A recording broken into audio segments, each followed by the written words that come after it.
الاهلي وبيراميدز. الناس بتتكلم على الروح الرياضيه، فين الروح الرياضيه دي؟ انا مش شايف اي روح رياضيه. الماتش صعب تمام، بتتكلم على دوري تمام، ولو انت كسبت خدت الدوري تمام ماشي مفيش مشكله. لكن لما تبص تلاقي ان اللعيبه اللي بيخبط التاني ممكن يخبطوا خبط الكسر، يبقى انت كده مش بتتكلم على روح رياضيه، انت كده بتتكلم على كوارث موجوده.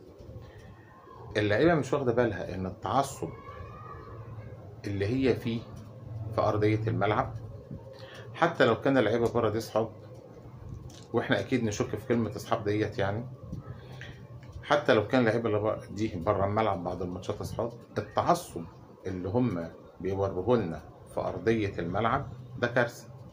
التعصب ده بيتنقل للجمهور، والجمهور مش ناقص اصلا يعني احنا حتى عندنا الجمهور بقى في حاله شراسه جامده في التشجيع، ان الناس بتعتبرها خناقه مش مجرد تشجيع.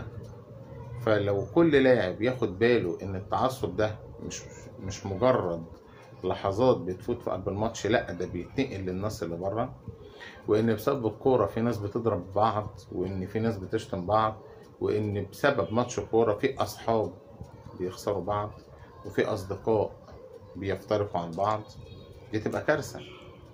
لان احنا كمان مش ناقصين ان ماتش كوره يبعدنا ويفرقنا عن بعض كاصحاب مثلا يعني. ممكن اتنين اخوات يتخانقوا مع بعض بسبب ماتش كوره وبسبب نتيجه كوره. معلش يعني نصيحه هقولها لكل حد بيشجع، انت ممكن تكون بتشجع الاهلي على عيني وعلى راسي، وبتشجع الزمالك فريق جميل، وبتشجع بيراميدز واي فريق. الفريق اللي انت ممكن تتعصب بسببه وتخسر واحد صاحبك بسببه وتعمل مشاكل بسببه، النادي ده، نادي الفريق ده، انت ممكن ما تقدرش تخش النادي نفسه. يعني انت ممكن تكون بتشجع الاهلي، لو انت معدي قدام باب النادي الاهلي وحبيت تدخل النادي مش هتدخله، انت مش عضو في النادي الاهلي. يعني انت ممكن تشجع وممكن تعمل مشاكل وممكن تخسر واحد صاحبك وتخسر حد من جيرانك وكذا وكذا وغير كده، والنادي ده انت ما تقدرش اصلا تخشه. تخيل بقى ان انت بتشجع نادي ممكن التشجيع يوصل لتعصب وغباء بينك وبين اصحابك، او بينك وبين اي حد بيشجع الفريق الخصم، وانت نفسك ما تقدرش تخش النادي اللي انت ممكن تعمل لنفسك مشكلة وتزعل حد من حبايبك علشان. يا جدعان لازم كلنا نفهم ان موضوع ان احنا نشجع نادي ده جميل، لكن ما شجعش نادي بغباء.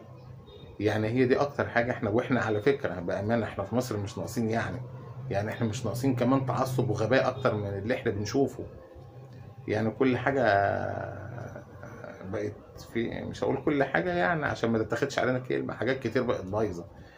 فيعني خلي ماتشات الكوره يبقى فيها شويه سماحه، يعني يا ريت المسؤولين على حاجه زي كده ينبهوا على اللعيبه، انتوا مش داخلين خناقه، انتوا بتلعبوا ماتش كوره، واعرفوا ان تعصبكم بيتنقل للناس اللي بره. يمكن لو اللعيبه دي حاجه، الحاجه التانيه يا جدعان، لو اللعيبه اتعصب في ارضيه الملعب ده طبيعي، هو عايز يكسب عشان هيشيل بطوله وبياخد ملايين. انت بتاخد ايه؟ انت ممكن يكون مرتبك كله 2000 جنيه، يعني معلش يعني، وممكن يكون مش ما بتشتغلش ومالكش مرتب، ممكن تكون عاطل وقاعد بتشجع وتعمل مشاكل في تشجيعك وتعصبك. انت بتشجع لاعب ممكن يكون حقه يتعصب، هي مش للدرجات دي ان يكسر لاعب زميله يعني، او لاعب خصمه حتى في الماتش، لكن هو بياخد ملايين. انت لا، وانت بتشجع ان شاء الله انت بتاخد ايه؟ وفريقك اللي انت بتتعصب له ممكن يتغلب، فما تاخدش من وراه غير حرقه الدم. خدوا بالكم يا جدعان، وما تخلوش ماتش كوره يعمل لنا مشاكل ويجيب لنا حرقه دم.